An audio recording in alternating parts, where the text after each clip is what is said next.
দেখতে পাচ্ছেন যে আমাদের মাঝে উপস্থিত হয়েছেন আজকের অনুরোধ করতেছি। এখন ছাত্র শিবির তুমি সম্পৃক্ত হবা কি হবা না সেটা একান্ত তোমার দায়িত্ব, কিন্তু তোমার কাছে আমরা দাবি করব যে তুমি যেটা ভালো ভালোকে অন্তত সততার সাথে ভালো বলার একটা মানসিকতা পোষণ করবা, আর যেই অন্যায় করবে সে যেই হোক তার সে অন্যায়ের প্রতিবাদ করার যে মানসিকতা সেটা তুমি লালন করবা। দুলে আমাদেরকে সেটাই শিক্ষা দেয় ছাত্র শিবির, আমরা তোমাদের কাছে সে প্রত্যাশাই করব।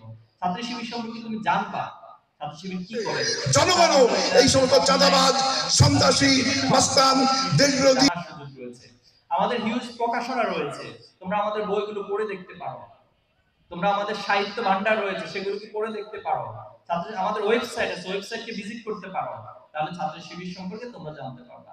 আমরা বেসিক্যালি তিনটি বিষয় নিয়ে শিক্ষার্থীদের মাঝে কাজ করি।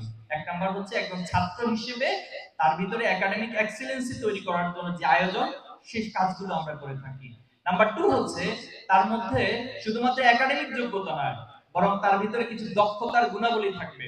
সে শুধুমাত্র সার্টিফিকেট ওরিয়েন্টেড মধ্য দিয়ে নিজেকে গড়ে তুলবে না, বরং সে নিজেকে দক্ষতার সাথে যে স্কিলগুলো এই সমাজের জন্য প্রয়োজন, যে সফট স্কিলের মধ্য দিয়ে পৃথিবীকে নেতৃত্ব দিতে হয়, সেই গুণাবলী এখন শিক্ষার্থীদের মাঝে তৈরি করা হয়। প্রোগ্রাম আয়োজনের জন্য আয়োজক কমিটি এবং উপস্থিত থাকার জন্য তোমাদের সবাইকে আন্তরিকভাবে ধন্যবাদ এবং কৃতজ্ঞতা জানিয়ে আমার কথা এখানে শেষ করছি।